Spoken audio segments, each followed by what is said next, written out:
Welcome to the Legendary Upside podcast. My name is Pat Corain. You can find all of my content at legendaryupside.com. With me today, Daniel Raz and Sacrilegious. Guys, how's it going? Going good, getting to the age where every time I play basketball, I have to stretch for many minutes first and take pain meds after, so that's always fun. Oh Hey, man, man, at least you're still playing. I haven't played pickup in a couple years, and mostly because I moved and the crew I had is not where I live now. But yeah, that is a fun time. what I Hang would on to give it. to go back in time to when I'm just now figuring out that I have to stretch for like an hour before I do any physical activity. That sounds magical. So we're going to be talking about big board best ball stuff in this episode. Kind of a check-in on like where we're at with the way we're attacking drafts. Some of these guys that we're much higher on than the market, and then some of the prospect news as we are recording this on Wednesday before the combine workouts. So the combine is ongoing, but we don't have any official measurements or times for any of the prospects yet. But a big part of the combine is everyone just being there in person, and we're starting to get lots of good quotes and buzz and rumors, and a little bit of a better sense on some of these prospects about like where they might go, or in the case of Travis Hunter, which position they might play. But let's start there. Hunter, I heard Andrew Berry was discussing that they have Travis Hunter as wide receiver and not as a cornerback, and pointing out that like wide receivers at the high end actually make more money. So from his perspective, maybe he's preferring wide receiver if he's forced to pick. He's so far like said he wants to play both, but from an earnings perspective, it would make sense to play wide receiver. And then from a team perspective, if you're going to hit at the level that you would expect to when you take a guy top three, you would maybe actually prefer that he plays wide receiver. At the same time, the elite cornerbacks are kind of harder to find. So it's like a bit of a tricky situation. We have kind of leaned cornerback thus far. That's where he's playing, but I drafted him yesterday on a team where he was my 7th wide receiver, I think, and I was like psyched. I was like, man, this is a perfect wide receiver room where I could maybe take a 0, or I could have an absolute stud. So how are you guys interpreting these comments? Are you any more bullish on Hunter than you used to be? I mean, now that we've heard that there are multiple teams that have him on their board as a wide receiver, I'm willing to get a little bit more exposure. I only have about 2.5% right now, just because I was hitting him pretty hard early when the big board came out. How many drafts have you done? Done 129 so far. Oh wow, okay. So I was getting him early when he was going in like the 150s, 160s, 170s. That felt like very, very little opportunity costs that I'm giving up. But now he's just going a lot higher. I'll pull up the current ADP on him here. Let's see here. Yeah, so he's going 131, and it's kind of a wide range on his ADP. Like there's some rooms where I'll see people reach on him a bunch, and some rooms where he slides. So I he's scooped got him a yesterday as a slider. yeah, he's got a big band that he goes in. So I'm willing to click around to ADP right now, and I think we've updated that in the rankings to reflect that we think there's a slightly higher probability that he plays wide receiver. It's just someone where I'm going to have a hard time getting to an overweight position, because I do think that there is a pretty decent amount of risk. Like even if he plays wide receiver, you could run into the situation where he plays 40%. He runs 40% of the routes. He runs 50% of the routes or something, where a win is fine, but it's not. It just doesn't do a ton for you there. Yeah, I don't know. I don't think you're going to run into too many situations where he's running like 50% of the routes. I think it'd be more likely that he's running like 25 or 30% because he's really playing corner. It'd be like, I guess you could. I mean, it's possible that they basically are like, you're our starting nickel corner, and you're going to run 50% of the routes or something, and like truly just split his time. But my guess is that it's really more of like he's either kind of a bust, and that includes scenarios where he's awesome at football but plays cornerback and therefore he's a fantasy bust, or he's like out there and at least like 65-70% of the routes, slot receiver plus kind of level, and then we see how good he is. But I was kind of thinking about him almost like, hey, we kind of knew that Xavier Legette and Jonathan Mingo like weren't probably going to work, but we still did it because of the draft capital. Those bets didn't work, but Rashee Rice was another guy where we're like, we're not into Rashee Rice at all, but he's a second round rookie on the Chiefs and he's going in the double digit rounds, and like we just have to do this. And that one obviously was smashed. So I'm kind of like using that. Ricky Pearsall would be another example. Like I knew last year that Ricky Pearsall was very likely going to be a 0 for most of the year, or close to it, but he was a first round pick in an offense that we want to be invested in.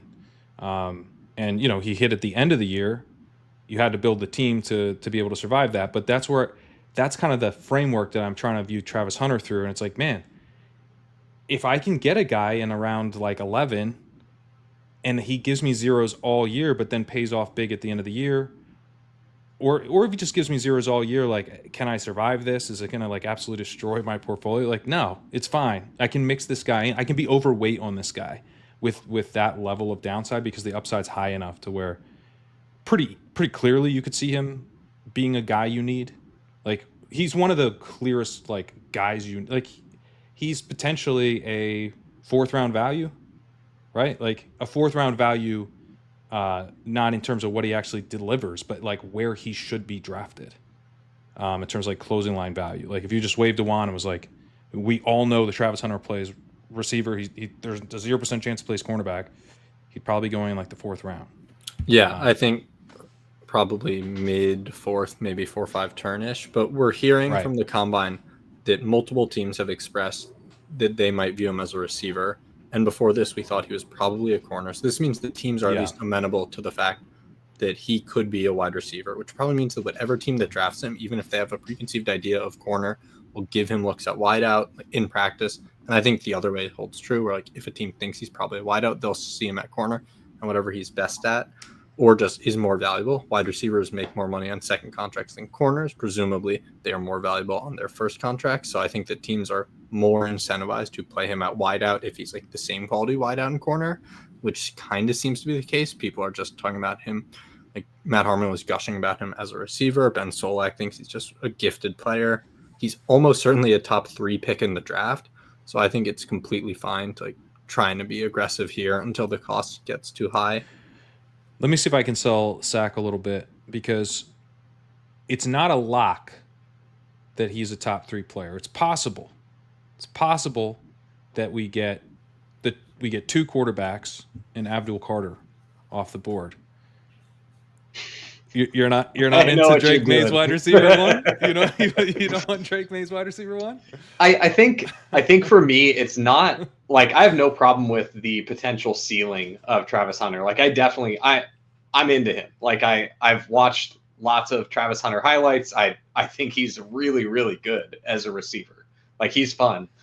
It's just when you go through like all of the things that have to happen for it to work for what we're wanting out of it, it's just like it's the Ricky Pearsall bet, but then also you're flipping an additional coin of like, but what if Ricky Pearsall played cornerback? And it's like, no, he's a better not Ricky, but he I get to sub out Ricky Pearsall and put in like Garrett Wilson or something. Right, it's a level of prospect that is much. It's a higher probability that the prospect is going to hit and actually convert if he's allowed to play wide receiver. But you just get this additional layer of like, also he does have to run like meaningful snaps at wide receiver.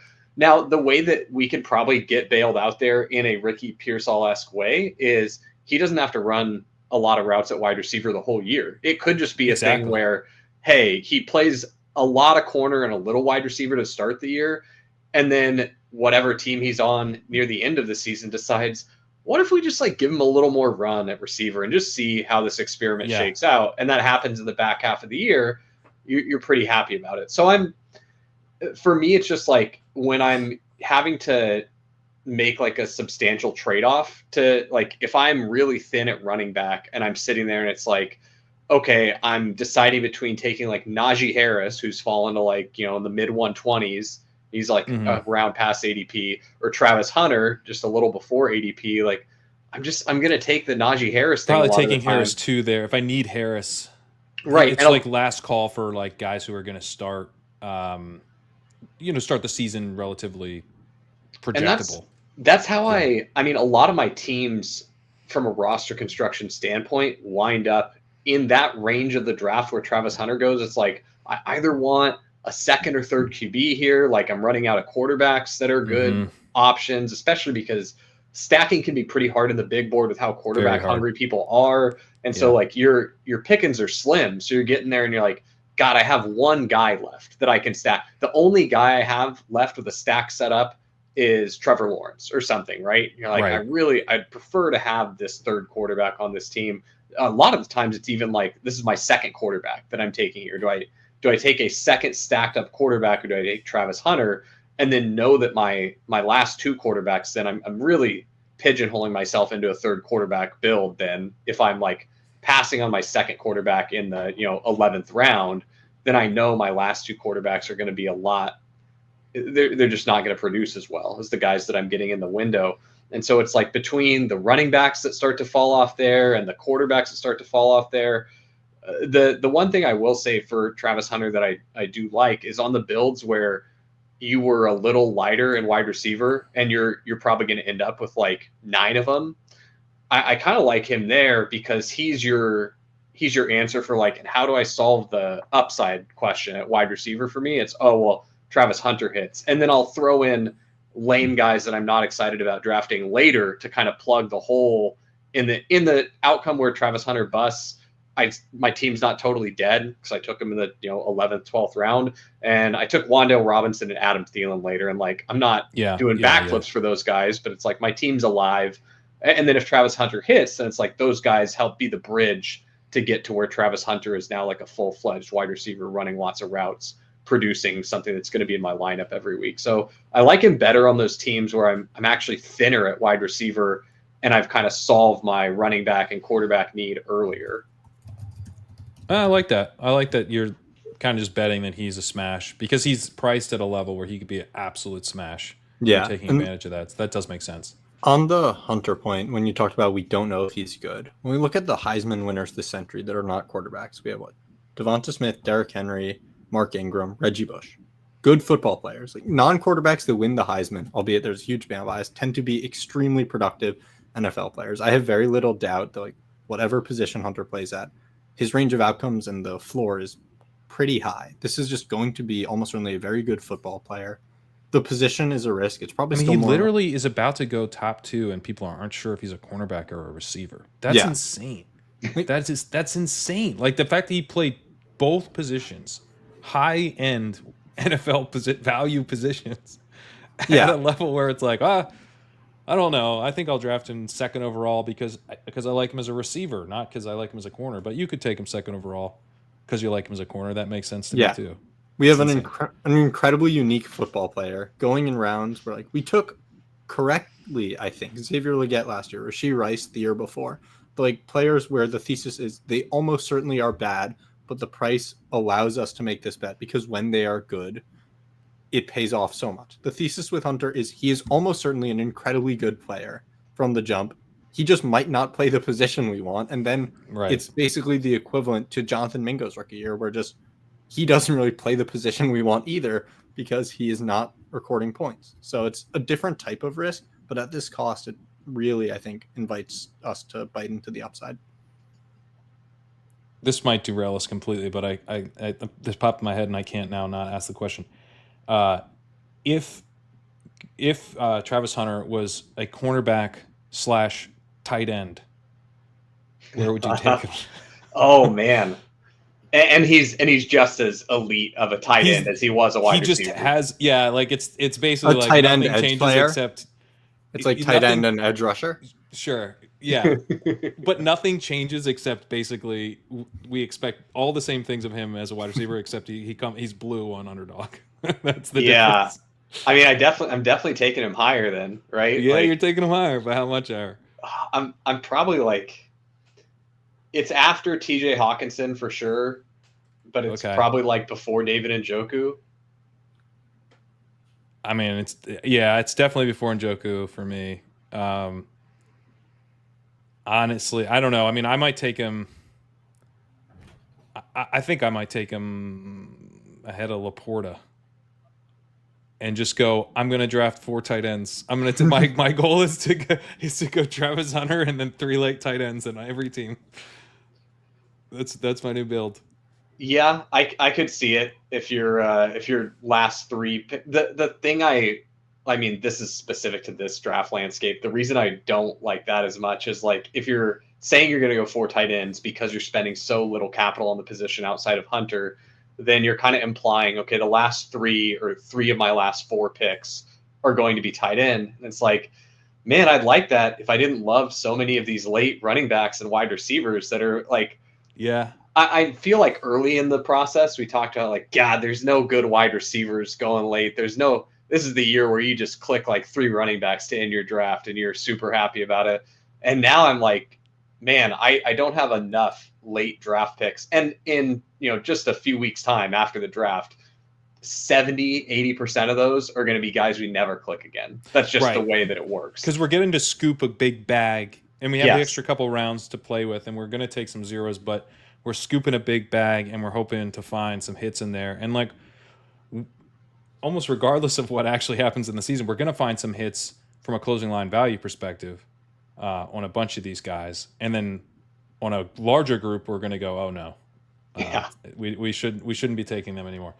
But I mean, I agree, especially running back. There's so many guys down there where they have a really good, they have a good chance of being someone who we're taking considerably higher, and that have a pretty strong outlook heading into the season, locked in backups, or guys who are going to kind of earn a starting role over time because they're like an uncertain backfield, kind of your Tyrone Tracy type bets. I think we'll have a few of those. Bucky Irving, that kind of bet. They're Braylon also Allen is the locked in backup, that kind of bet. But yeah, they're also going to they're have higher draft good. capital. Like this class Yes, is probably yes. having what 1 to 3 backs in round 1, 4 to 5 at least by the end of round 2, probably 5 more in round 3, maybe 5 to 6 more in round 4. Like the amount of backs that are just going to get draft capital, and that's going to raise their ADPs. Like Jordan James, Brugler had one, the top 64 or top 70 of his rank, and just is basically free still. There are players that are almost certainly going to get top 100 or 140. Like Tyler Algier is probably the cutoff when he was like 150 of like meaningful draft capital. If you go to an ambiguous spot where just the team invests in you, you're going to play. And I would say there are guys who are going to be, day 3 guys who go to ambiguous spots. Like this is the type of year where I expect that we will get a Dameon Pierce, an Isaiah Pacheco type of like emergence from day 3 of someone becoming a starter early in the season.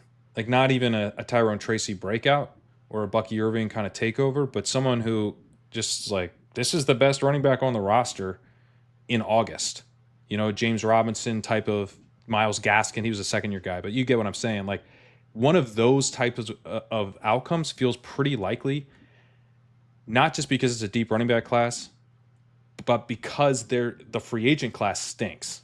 There's no one else. It's like it's Aaron Jones, Najee Harris, Rico Dowdle, like Javonte Williams. There's just not a lot of guys, and this is a year where there's a lot of backfields that could use an injection of talent, and that's going to come through the draft more so than free agency.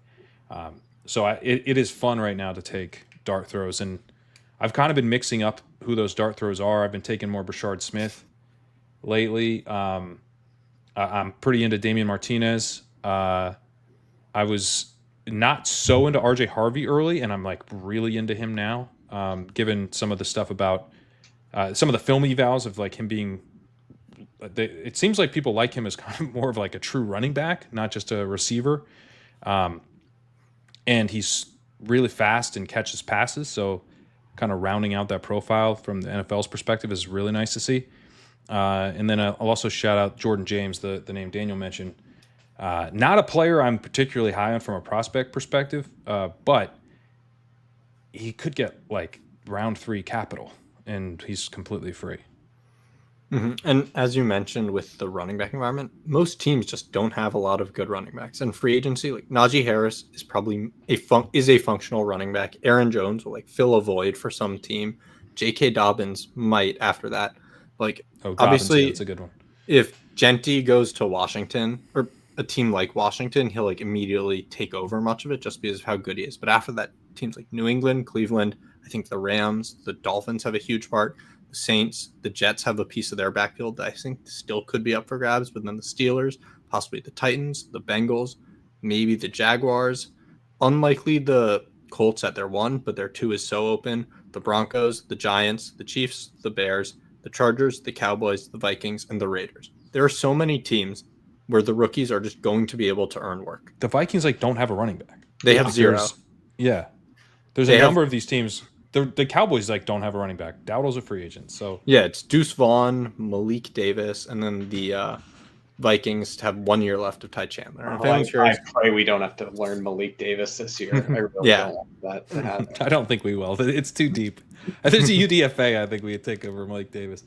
It does feel like the most uncertain, unsettled running back situation across the league in a while. I know Daniel's article that he wrote on teams and their running back need and their likelihood to add at the position during the offseason, I felt like was really good and helpful in thinking through a lot of these spots, the upside cases of these rookies and why it's just different. It's not just about the quality of the class.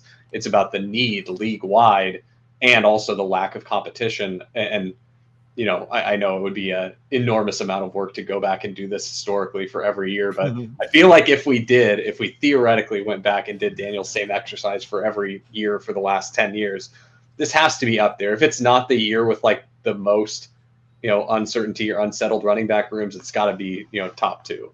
Yeah, and then the one other element is that we're coming off an offseason of free agent running backs crushing and likely adding the value that teams see with the running back position, but it is impossible to really recklessly throw money around in free agency. One team can overbid on Najee Harris, and then you're dealing with like rotational pieces at best in Aaron Jones, J.K. Dobbins, Javonte Williams, and Rico Dowdle. The only way the teams can, like, I don't want to say learn the wrong lesson because there was probably some truth to it, but if a team completely goes the other direction based on the success of like Barkley and Henry, it would be through the draft this year and likely through rookies, starting with whoever the RB2. Because one team's going to take Genty, and in the mid to early first in a really weak draft class, I think that's defensible.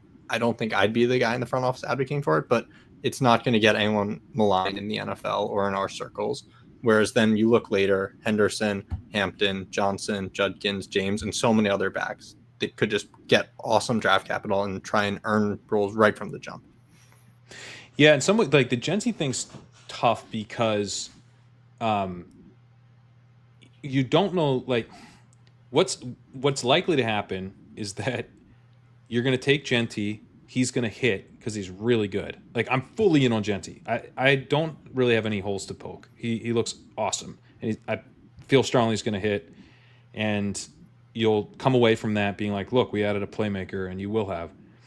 But there's probably someone in the general vicinity that's going to hit as well at a higher value position, and that's the opportunity cost. And it's like, it's, you know, if that position's tackle, edge, like, it's so much harder to find those guys. This is your opportunity to find them, and you passed on that. At the same time, there's also going to be guys who bust at those positions, and Genty's not going to bust. So I don't think Genty's going to go down as like a bad pick because he's not going to go so high. You know, we're probably talking about him going 12, something like that, maybe 20th to the Broncos. Like, it's at a level where just like the hit rate of it is probably going to feel comfortable enough to where I don't think they'll get too much crap. In some ways, taking a guy like Hampton in the late first or Caleb Johnson at the late first, early second, something like that, Henderson, you know, that might actually be like kind of worse than taking Genty at 12, because Genty is an elite prospect. Those guys aren't. They're good prospects, but they're not amazing. And you're actually taking on some risk that they might not be be good NFL running backs. That's in their range, whereas I think Genty's just so rock solid. Yeah, I was talking with a friend about, besides like kickers and punters, if you were just drafting players where all positions like value equally, like in terms of just like you're taking the blue chip talent, it's Abdul Carter, it's Travis Hunter, and then it's Ashton Genty. There's like almost no conversation that if you remove the impact of a position, Genty's probably the third most highest grade player on team sports. I think the Raiders at 6 are probably a bit rich, but I think that's in play. But I think the Bears at 10 are a really likely landing spot. When I look at how Ryan Poles talked about their position earlier this week, it's clear they know they have a need. They have 10 and then they have 2 second rounders. I think it's more likely than not the Bears don't end up with him. Just there are 32 teams, but I think the Bears are super in play. I think the Cowboys are a little in play, but since Zeke, they don't really invest in the position. Like they were fine going with Rico Dowdle last year and nothing else. The Broncos, if he makes it there, it's like a smash pick for them. Yeah, I think it's unlikely he gets. I don't think he makes it there, but if he does, that's probably the floor. So we'll see. Yeah, I think you mentioned the free agency lesson. There's also the Jahmyr Gibbs lesson. Those guys took Gibbs higher than people expected. They're kind of mocked for it. Gibbs has been awesome, and I think you could go back and say like, well, yeah, he's been awesome, but actually, you could have gotten more surplus value, but it's like no one cares. No one cares. And I think that's where the Genty lesson or the Gibbs lesson is really the one that matters here, which is like if you hit on an awesome player and then your team is good, no one is going to care about the revisionist history of like, well, there was actually a guy there who would have added more at a different position or whatever. So there's cover. I think the Gibbs hit, in addition to the Saquon hit in free agency, gives teams a lot of cover. Daniel, you mentioned before we started that you were actually thinking Tet McMillan might not be so locked in because the scenario you were just outlining, maybe Genty goes like 6 to the Raiders or to the Bears. That could be in a world where Tet McMillan is still on the board potentially, and we actually have Genty go ahead of Tet McMillan. Do you think that's possible now that Genty goes ahead of Tet? Yeah, I think it's very live. Fantasy Law Guy on Twitter, probably the most underfollowed person in the space, is just like does so much research for mock drafts, kind of just for love of the game, doesn't do much like betting on it, just has awesome mock drafts, keeps up on every visit, tweeted out on the 25th. Sounds more and more like the Broncos, Steelers, or Chargers will be able to land McMillan. There aren't a lot of wide receiver needy teams in teens.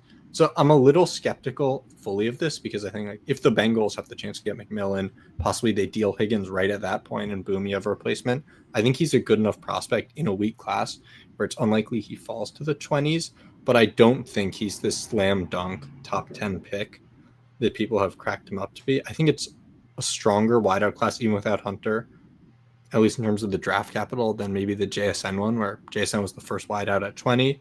I think Tet's more likely to go before then. And maybe Golden and Ibuka, and that tier also goes in like the late teens, early 20s range. But I think that Tet's range is a little wide. I think it's wide, but I think that width includes him going pretty early as well. I know Nate Tice has talked him up, and he looks like pretty good in my stuff. He's not a super complete prospect, and I don't think he's gonna. We'll know in a few days if he's super fast. I don't think he is, but he's a really smooth route runner, and I think probably a very strong intermediate target earner. And I'm pretty into him. Like I think there's no way this guy should fall to 20. That seems kind of crazy to me. But I have seen stuff where he's some mocks from guys who are in the know have him pretty late. Do you have any read on Burden or any of these other guys?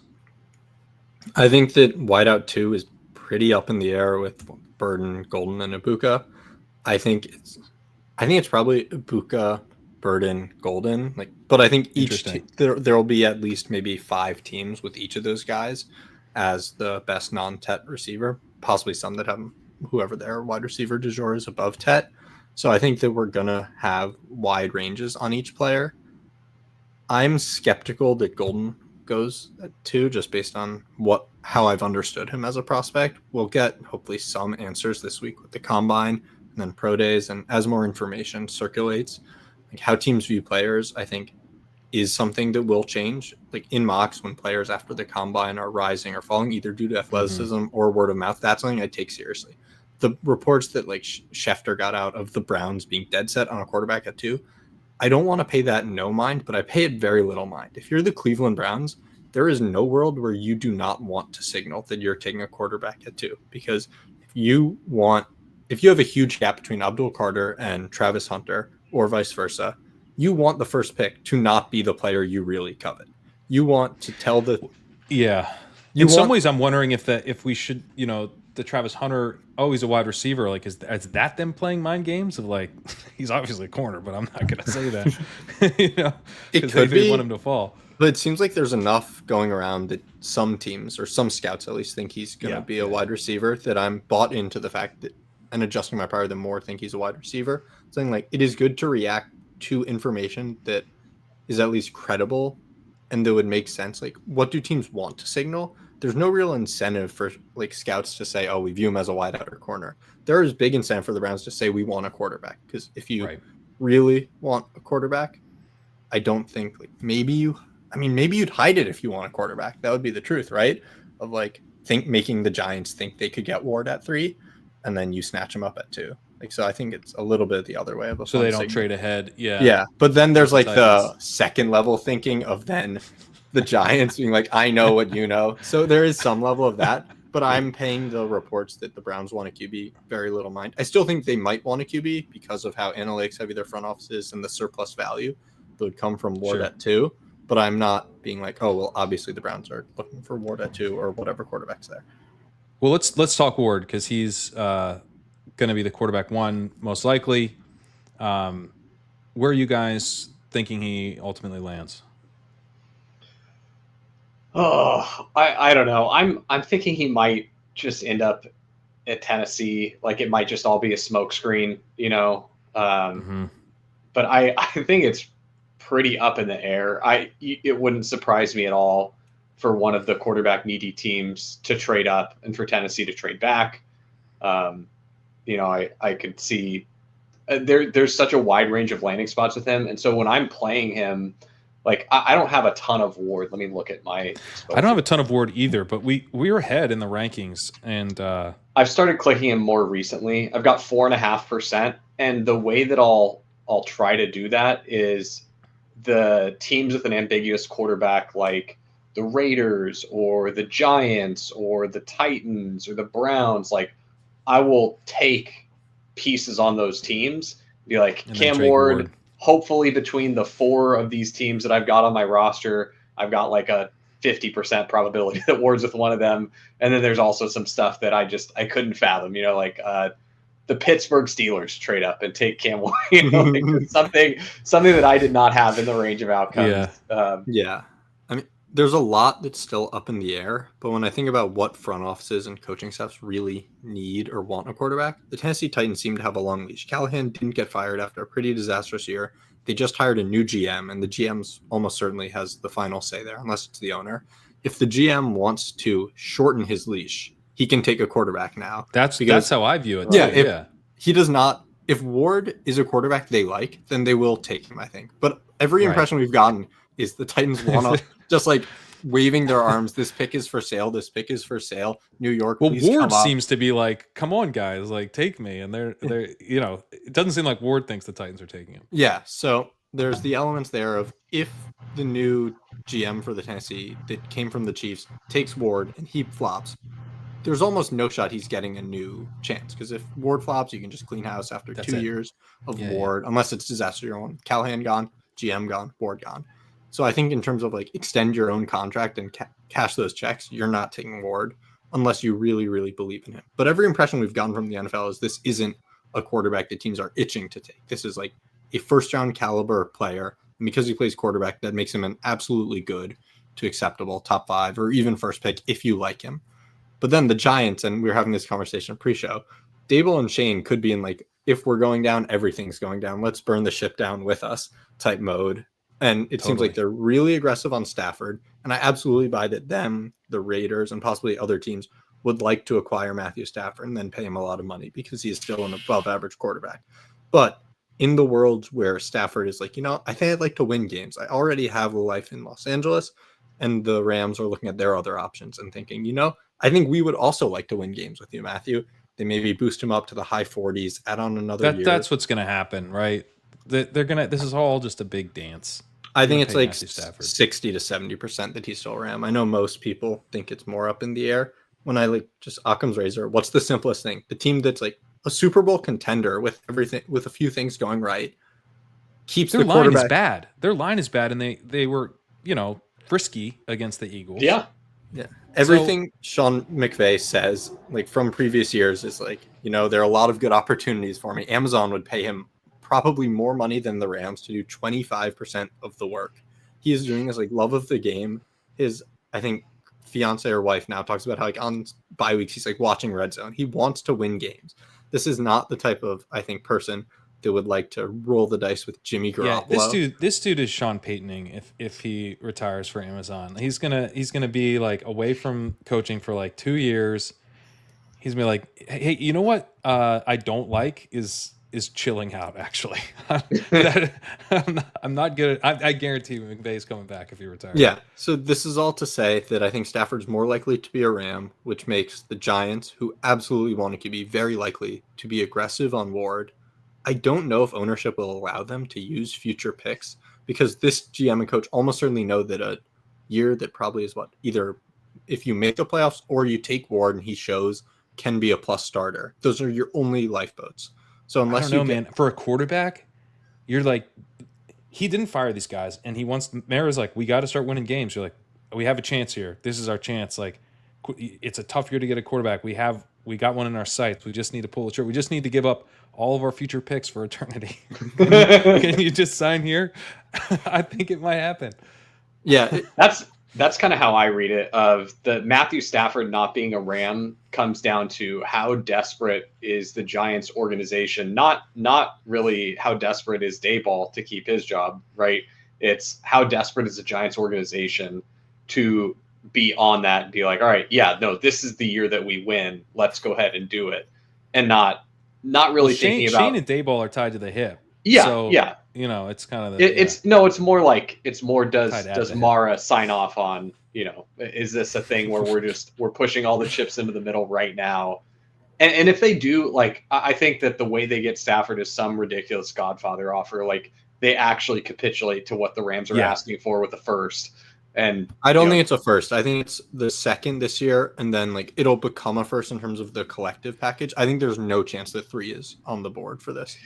It wouldn't. I don't unless think it's three for Stafford and a late one or something where it balances out. I think that the Giants will have a first round pick this year with or without Stafford, unless they like move off it after. But I think like a 2 and maybe a future 3 or some maybe that then can conditional become a 2 is in play. And then you pay him like $50 million a year.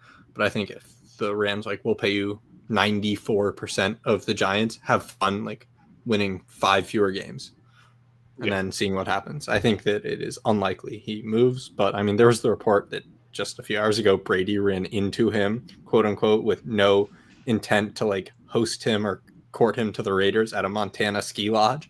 So I mean, maybe just all the NFL like elites run in the same ski lodge circles, but that seems a little suspect. Wow. Okay. Not tampering though. So let's get back to Ward a little bit. So I've only done 25 drafts, but actually I haven't taken him, and I don't. That's like, now I have had some drafts canceled because of all the madness of. So I'm like, I feel like I have taken him, but maybe it doesn't count now. So he's a guy I do want to have a decent position on, be kind of even on the field with, and we're way ahead on the rankings. He does tend to, like in the last couple of drafts I did, I was specifically thinking like, oh, I should get Cam Ward as a quarterback 3, and he went way ahead of me, so way ahead of he normally goes. But as I've done more research on him, I am kind of into him as like an upside swing. I think the floor is really low, but I think the upside is definitely there. Now, he's a pocket passer, but he's kind of a playmaking pocket passer, willing to throw deep, pretty good deep ball this past year. Career-wise, not so much, but this past year he put it together. And so you're betting basically that he was a fifth-year guy. Really, a lot of his profile is built on the back of this final season. But that was the case for Joe Burrow. It was kind of the case for Kyler Murray. It was the case for Jaden Daniels.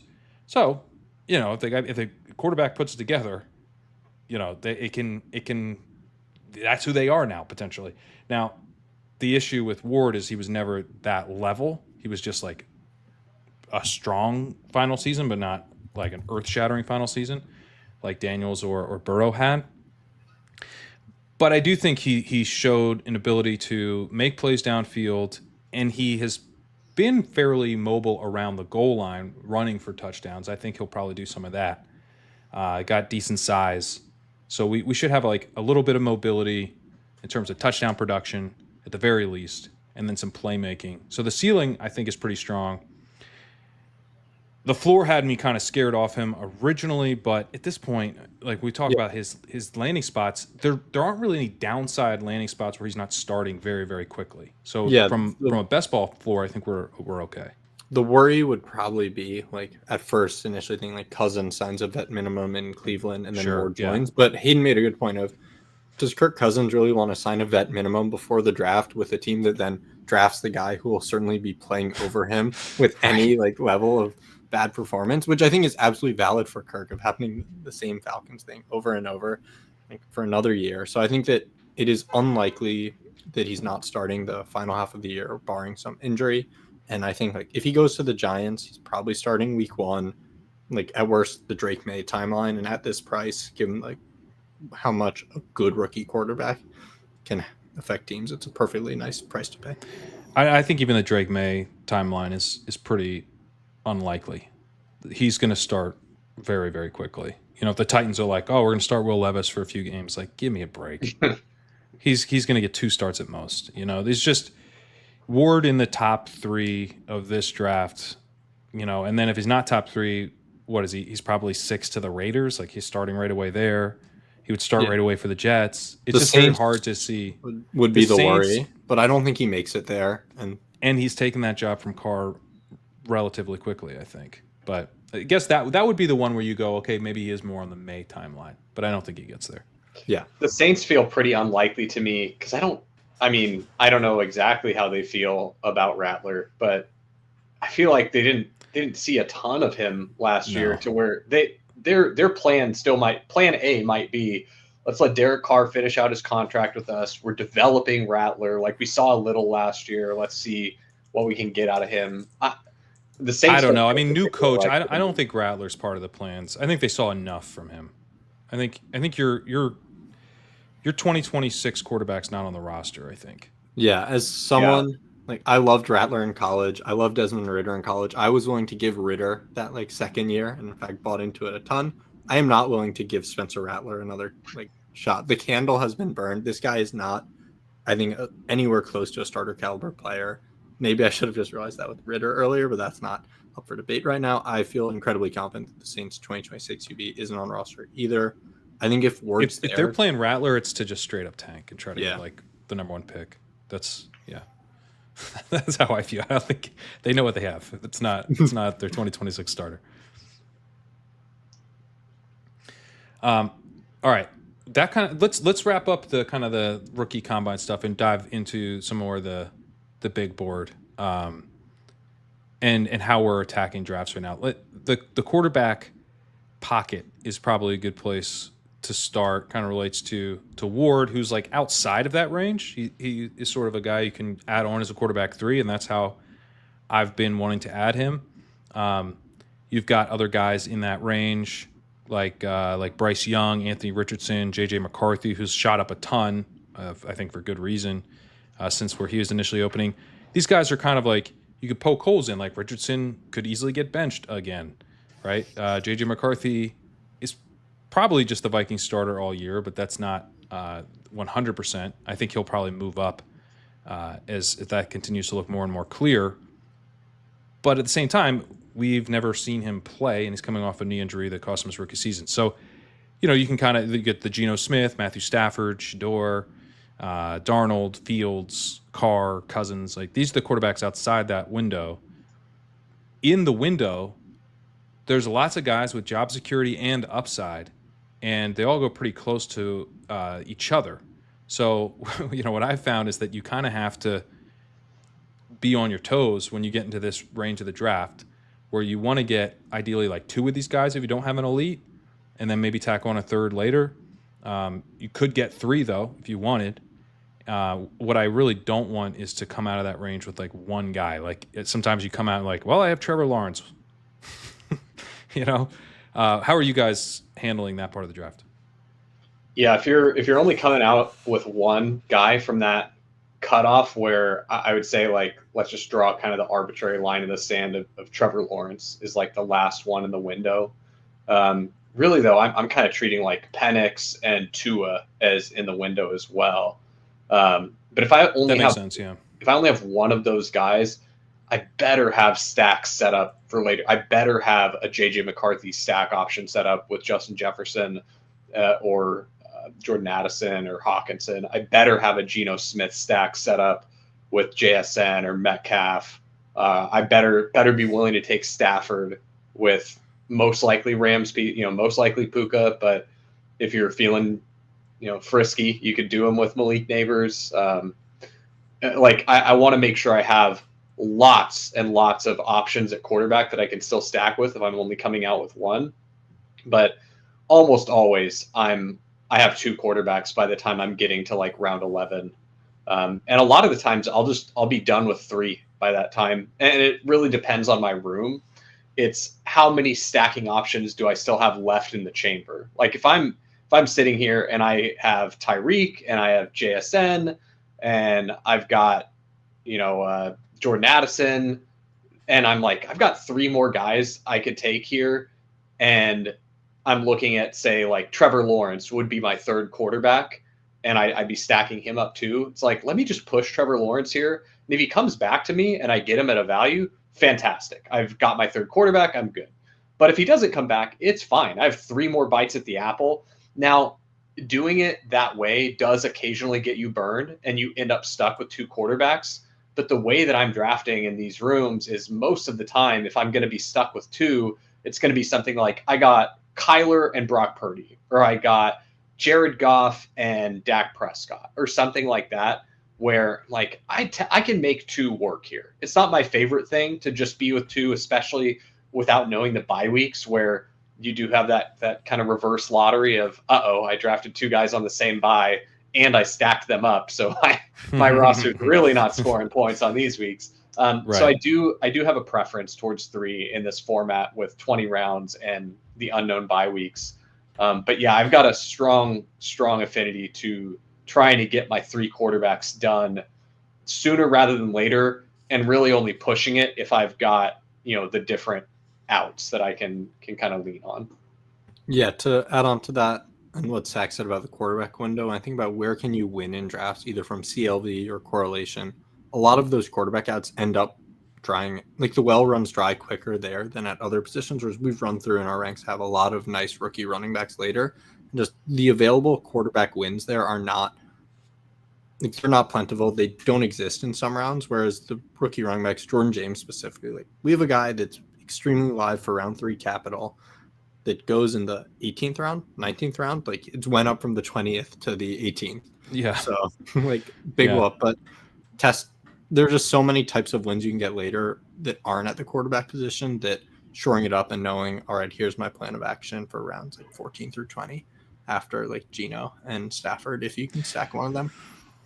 But to your point, Zach, of, you're like, oh no, I'm stuck with 2 quarterbacks. This happened to me yesterday where I had Drake May and Trevor Lawrence, and I didn't get a 3rd quarterback in that window, but I was like, I'm pretty sure I'm good. Like by a best ball mania standard, if I knew what the bye weeks were and I only have 18 rounds, I'd be psyched about having those 2 as a 2 quarterback room.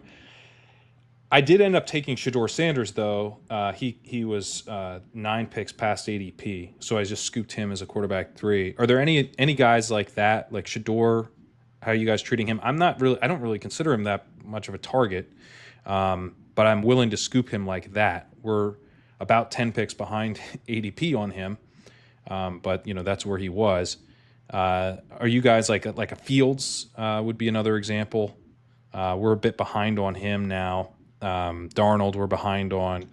We're not like loving the uncertainty of this group, but are you guys attacking Shador or any of these other more uncertain bets?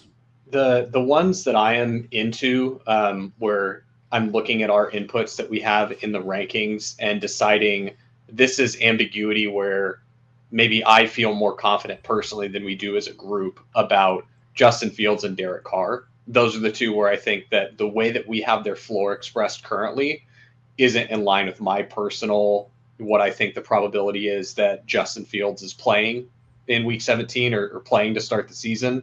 And the same thing with Derek Carr. I definitely think with both of those guys, you are accepting some amount of risk that they are not playing games at some point in the season, and especially in the money weeks. But for me, I think, especially with Carr's price, like Carr's going outside the top 200, like that's really, and when you do get a player like Derek Carr, who is, hypothetically, say he plays all 17 games, like if you get that at pick 200, like that's actually, it's just a very good win because most of the picks around pick 200 do nothing. And it's what you're actually getting is you're saying where you took your third quarterback in the 12th round, I actually got to take a running back in the 12th round there. I took one of the like higher draft capital rookies that's like outside the first tier of guys, but like in that, Dylan Sampson-ish range, or like, oh, maybe this guy like could be something exciting, or you get like a really solid tight end that fell, or you get like an exciting Colston Loveland, or you get like a Dallas Goedert or something. And so I'm getting Derek Carr, who's going to produce like pretty similar to your Cam Ward that you took there, probably better if we're being frank about it.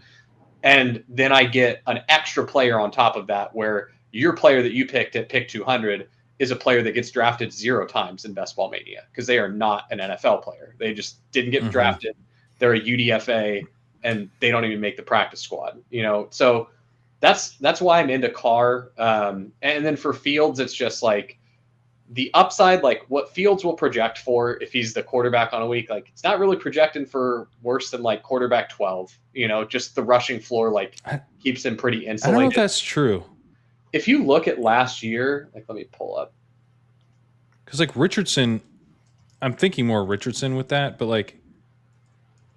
But with Richardson, the Colts have already said we're doing a quarterback competition and bringing in someone else, and I don't think his price reflects that. And then with Richardson's floor is quite low. Right, I think Richardson's floor is worse than Fields. But like the lowest Fields projected for was like 16 points last year. So, pretty solid. You're not really getting down into like the depths of the QB. Yeah, that's more of like a mid QB2 though.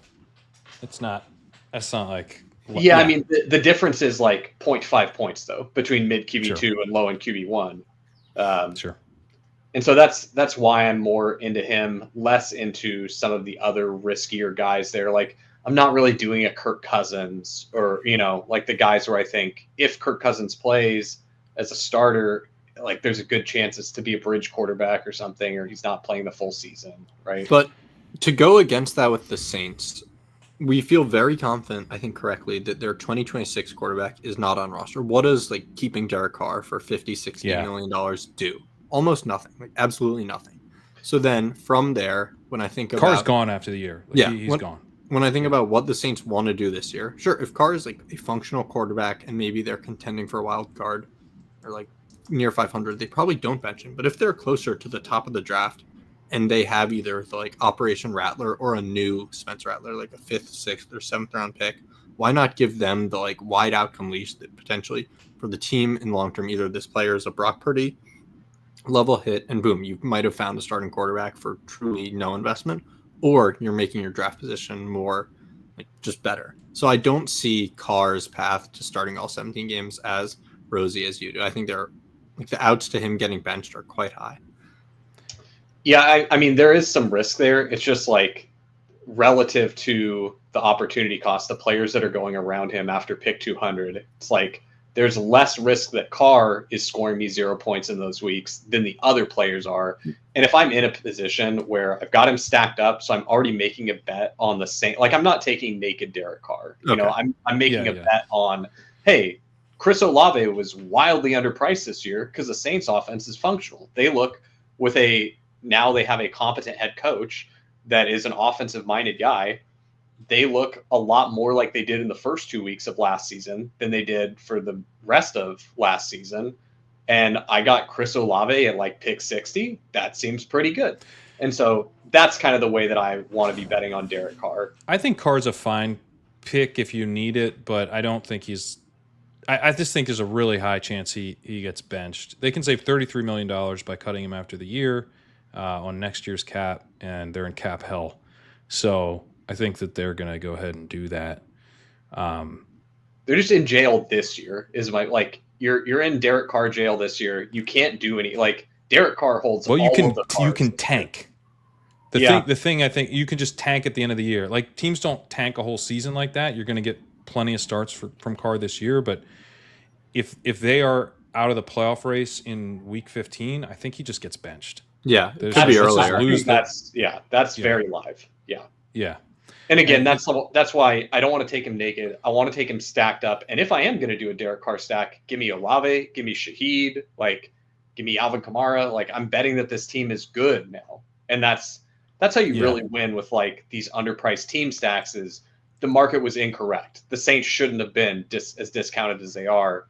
They're actually they're fighting for a playoff spot. They're fighting for a wild card spot. You know. I think you're right though that we were a little too light on Fields. I just raised him up a bit. With the idea that he's likely to start week. I think his risk is more that he goes somewhere and then they draft someone in the second or third round. Yeah. But he's probably starting to begin the year at this point. One thing you talked about on like if you need a quarterback, like if you really need that third guy, an article that I'm working on right now, we've got some 2025 NFL sim data that we've been working with where we simulated the entire 2025 NFL season. And I'm going through and looking at different quarterback rooms, running back rooms, wide receiver rooms, et cetera, that you might have on a best ball roster. And so I can pull and look at, hey, if you have the quarterback room of Baker Mayfield and Bo Nix, how many points do you actually add by adding a Derek Carr level quarterback to your room? How many do you add if you added a Dak Prescott, Trevor Lawrence, CJ Stroud type quarterback? And this is without considering bye week. It's assuming that the bye weeks overlap in a perfect way where you're not going to take a 0 on a bye, right? So you could say that these guys add a little more if they end up having an overlapping if they cover a bye. But for example, if you have Baker Mayfield, Bo Nix, you're really only adding between 20 and 30 points at the position if you get a guy like JJ McCarthy, Geno Smith, all the way up to the tier of Dak Prescott, Trevor Lawrence. So it's like you don't add a ton there, and it's a substantially bigger difference if you hit at like a wide receiver or a running back there and you're thin in that. So I do think it's just a reminder that if you spent good capital on your first two guys, like I'll grab another example here, like a Kyler Murray, Jared Goff room. So I've got Kyler Murray, Jared Goff. If I add someone from the Derek Carr, Kirk Cousins, Daniel Jones tier, I'm maybe adding 10 points to the room. Right. That makes sense to me. JJ McCarthy, Geno Smith, Cam Ward, Shadur, or Darnold, I'm adding around 21 points. If I get into the Dak Prescott, Trevor Lawrence, CJ Stroud tier, I'm adding 30 points. And then if I get all the way up, let's just say instead I did Kyler Murray, Jared Goff, and I did that with an elite quarterback. I had Josh Allen, Lamar Jackson, Jaden Daniels. Getting one of those guys, the elites, adds like 60 points to your room. So those two quarterbacks, like two guys in the window, get you a lot of the way there to having a very serviceable quarterback room. Really, for our purposes, a lot of it is just there's a lot of variance right now. We don't know the buys. And so taking a third quarterback just makes your team a little bit more robust. You're protected from some outcomes that would absolutely nuke your team if you only had two quarterbacks where you have three, like an injury to a guy, like last year with JJ McCarthy. If you had JJ McCarthy on two quarterback teams, those teams were dead. But if you had them on three quarterback teams, you were potentially able to survive that. You weren't happy, but like if you just look at for not a ton of opportunity cost as well. So you're raising the floor of the team. Yeah, like if you end up with just a one quarterback room like CJ Stroud, then you're looking at like Cam Ward or Shadur Sanders is going to add 50 points to that room. So it's like the one quarterback room is dreadful. You don't want to be there. I mean, even the The elite guys, you can kind of get away with it. But even the elite guys, like you can add a lot of points to your room. If you have Josh Allen and you add a Dak Prescott tier quarterback to your room, you're going to add like 32 points to your team, which that's pretty big. It's kind of hard to get that from one roster spot if you look across the positions. But I do think I need to be more comfortable rolling out of these drafts with 2 quarterbacks if the room just denies me good value on my 3rd quarterback. I like it. Let's close out here with just a couple guys that were higher on than the market. I did just kind of want to touch on them. Before that, I do just want to shout out the late round tight ends. We hadn't talked about them, and I promised we'd talk about how to attack tight end. I kind of wanted to just mention that I do think taking Mason Taylor, taking Elijah Arroyo, taking Harold Fannin, but maybe even particularly the other 2 guys, Taylor and Arroyo, is a really nice way to attack drafts right now because you're just getting draft capital that's undervalued. I think both those guys could go 2nd round very easily, and they look pretty solid because they don't look like terrible prospects and they're going to have good draft capital. So, I would not be surprised if we look back at this at drafts right now and thought, kind of crazy that we were like really into some of the tight ends who were going to get drafted highly and not into 2 of the other tight ends who were going to get drafted highly. Yeah, Pat does a lot more work than me on like how good does each prospect look, but I think like looking at how the NFL draft uses guys, I think there's a significant non-zero chance that we get 3 tight ends in round 1. I think we're probably looking at 5 in the first 75 picks at least, because there are other guys that can surprise. I think there's a really strong top cohort of tight ends in terms of just banking draft capital, and if you say they're good prospects, I'm going to trust that. So I'm very much willing to like pay 20th, 19th, 18th round prices for guys that could go like pick 58. Like, I mean, just like dream for a bit. Imagine like a 2nd round tight end to the Bengals. Like, where would we have taken Drew Sample his year if like that was a best ball year? Like, he went like 40th. Yeah. And the nice thing, like Arroyo, like didn't do a ton. He's kind of like a bet on traits, but the traits are route running and athleticism. That's like he's not working out the combine because of a knee, but he's supposed to be pretty athletic. And I found Real Analytics had him running real fast on a play, so he's at least run real fast once. We know that we know that for a fact, and hopefully he'll do a pro day. But Mason Taylor's like a kind of all around tight end type of guy. He's not like amazing as a receiving prospect, but he's pretty solid. So getting those guys for free is really nice. All right, let's talk 3 guys that were much higher in the market. Just kind of wanted to do like a bit of a check-in on those guys with you. So Chuba Hubbard, we have at 40 in our rankings. With his ADP is 47.3. Trey McBride, we're at 23. The market's at 28, but I would be higher here if I didn't feel like it was going to, result in a gigantic bag of Trey McBride. There's lots of guys in this range that I like. And then the 3rd guy is George Pickens.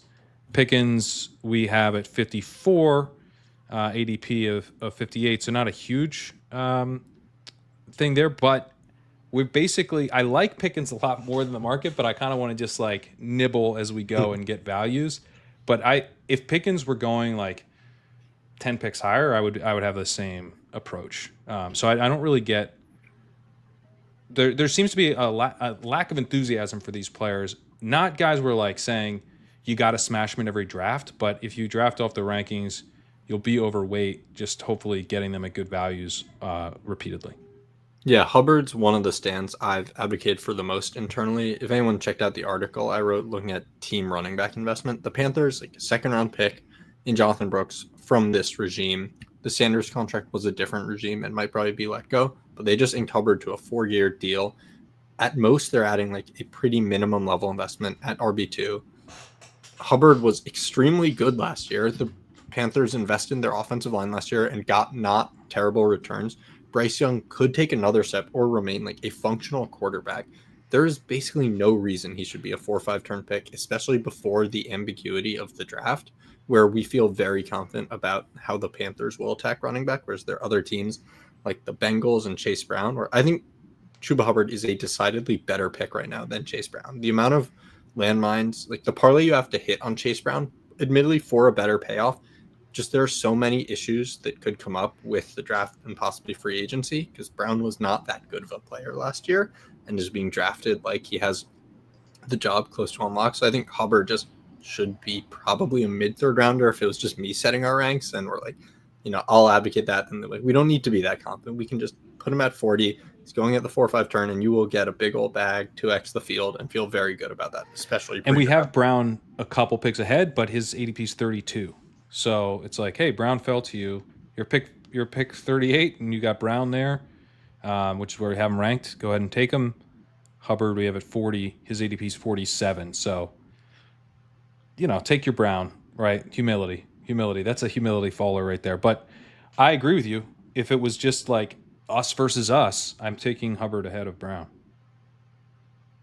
Yeah, I take a lot of Chuba. He just feels very cozy where he goes, especially like if you're in a room where people are really gobbling up receivers, the receivers that'll be left around the spot where Chuba's going are like guys where I'm just like, you know what, I'll get at this tier of receivers on the way back. You guys keep taking them. I'll take Chuba here and kind of shore up my running back position. And then I can really attack the running back position in the way that I want, where I can go heavier on these rookies because I have confidence that one of my running back spots is going to be filled by Chuba Hubbard most weeks because he's a guy that I feel very likely is going to be getting solid workload week after week. And we've seen what he did with that last year. What about McBride, who's going in a range where some of these other running backs that we have confidence in kind of filling one of those spots and having some talent as well go. That's where, we're seeing Breece Hall and Bucky Irving and Josh Jacobs all go right around the 2-3 turn. McBride goes after them. I think should be going ahead of them, but I don't want to cost myself the value of getting him in the early to mid third by taking him in the middle of the second. But man, like if you just like had me draft against myself, I think McBride is firmly a second round pick. Well, part of the thing with Trey McBride is, you're taking him that highly because he's a tight end and the tight end position doesn't score as much. So it's like you're able to take a guy like that higher. And so when you compare him to a player like, say, T. Higgins, who goes before him, or Tyreek Hill, who goes before him, or A.J. Brown, all of those guys go before him, you're like, I'm okay sacrificing the raw points that those players will score over Trey McBride. And then you look, and Trey McBride scored more raw points than all of those players who go before him. And he did it while scoring 2 touchdowns. So, like the Trey McBride price, I mean, if Brock Bowers didn't exist, I'd probably have 100% Trey McBride. But Brock Bowers exists, so I have a lot of Brock Bowers too. I mean, the Trey McBride price is absolutely ridiculous. Like he should. I don't have enough. Yeah, mid-second round. I've got 20. Let's see, how much do I have right here? I think I have 22% McBride. 22% McBride, 20%. I'm at 28%, and I'm like panicked that I don't have enough. Yeah, no, he's a great click. I would like to have more McBride even. Yeah, I mean I was kind of somewhat skeptical that he would be able to establish himself as the clear number one with Marvin Harrison there, but he did, and he was efficient while doing it. And sure, McBride could lose some of that work to Harrison this year, but what if he scores touchdowns? To do what he did without scoring touchdowns is just wild. And we know, like, we just did this with James Cook. Like, well, I didn't score any touchdowns, and he can't possibly score any touchdowns. Like, and then he leads the league in touchdowns. Like, touchdowns are extremely volatile. Trey McBride could easily lead the tight end position in touchdowns next year because he's one of the best tight ends in the league, probably the second best tight end in the league at this point. It's I don't know, it feels like an easy one, kind of a layup in my opinion. what about Pickens? I feel like I've been a little bit out on a limb with Pickens in the leg up community. I don't. There's not like a lot of love for him, but dude, he was really good last year. He wasn't as good when he came back from the injury, but he wasn't terrible, and he's steadily improved. You're getting a guy going into his fourth season who has improved, especially in his second year and third year compared to his rookie season. He's like a good route runner now. And the clear number one on his team. They might do something like they're going to add a wide receiver too because they don't have one, but it might be like Cooper Kupp or something. That does not worry me. Quarterback is obviously up in the air. They don't seem in on Stafford for some reason. They seem to be kind of interested in bringing Russ back, which is not ideal, but he supported Pickens, you know? So he's a guy like I think he has single week upside. He's really good. He's young. His order in the pecking order, his pecking order floor is high. And then quarterback uncertainty is an issue, but we're taking like Garrett Wilson and all these guys with quarterback uncertainty well ahead of him. Yeah, I mean, Pickens just goes late enough to where it's like any kind of like wart that you can point at or like red flag that you have or any reason to poo-poo him, to me, kind of gets washed away by the price. It's like, I don't know if you guys know, like he's gone as wide receiver 33, so it's kind of late. It's not. Yeah. I mean, he's really only a couple wide receiver spots removed from guys like Jaden Reed or Calvin Ridley. Like, I don't think he's really going too early. The one thing I would say on him, like, I do have a pretty big bag of him just because we have been pretty ahead of him in rankings for the entire big board. But like I have 25% Pickens, and I do think I want that to come down just a little bit. More That's so fair. because I want I'm to at 16%. Okay, don't you got a little out of your skis. Yeah, well, I want to make sure that I get more of guys that go around him, like Kenneth Walker. But that's more of like a structural thing for me. Of like, am I taking running back here, wide receiver here? And a lot of the time, I find myself with I've deviated from wide receiver already once because I took a tight end. I probably deviated again because I took Chuba Hubbard. And so then it's like I kind of need a double tap wide receiver here. I need like George Pickens, Cortland Sutton, or George Pickens, Jerry Jeudy, or Chris Olave, George Pickens, or something like that. And so that's why I end up with so much of him is a structural thing. And so I do want to make sure that I'm getting into a more balanced position with the players that go around him that I still like Kenneth Walker and some of the other running backs there. I like that because he's not such really a smash that you have to ignore the other positions or kind of like have to get him as a wide receiver there. I like that point.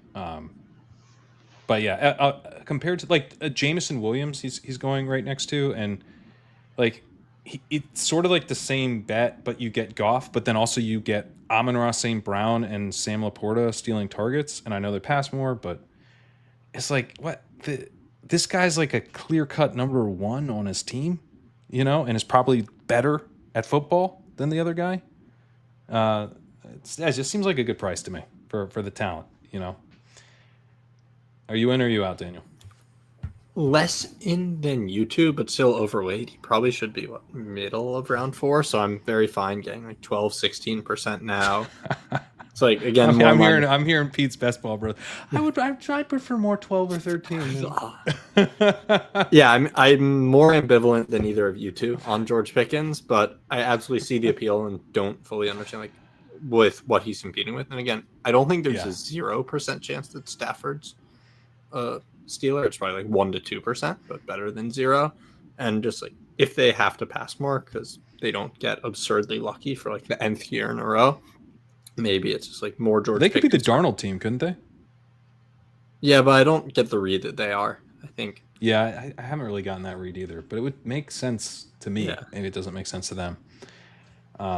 Yeah, I think Darnold's a Raider. I think Stafford's a Giant or a Ram. I think Ward's probably a Giant or a Titan. Though I don't know. I don't really buy that the Titans want him. So I'm not really sure what happens. I don't either. If the Giants get Stafford, then where does Ward go? Like maybe the Browns are that team. Like I'm not as sold as others. So it's a fun QB domino offseason. it's fun until it isn't, because someone's getting completely locked out, right? You're like Aaron Rodgers. What, you don't want might 40-year-old not Aaron be the last seed. Rodgers or Well, like 35-year-old Russell Wilson as your starting quarterback? yeah, Rodgers is probably like the 31st seed. I don't even think he's the 32nd. So yeah, it's Russell Wilson, Kirk Cousins. These are the final seeds here. It's fun if you land one of the ones we want. All right, we got to wrap it up. But appreciate you guys jumping on with me. We'll be back here to talk some more best ball soon. I'll be back on streaming soon as well. If you are in the big board streets, highly recommend checking out the Sidekick. We got that going for just $99 a month right now. If you want to check that out for the big board season, and I'll be showing that off when I'm on here streaming. Look for that. I will also be doing a podcast at some point with Eric Froton. Combine kind of got in the way after some scheduling issues, but we'll be talking plenty of rookies on this channel going forward as we lead up to the draft as well. See you guys later. Thanks for watching.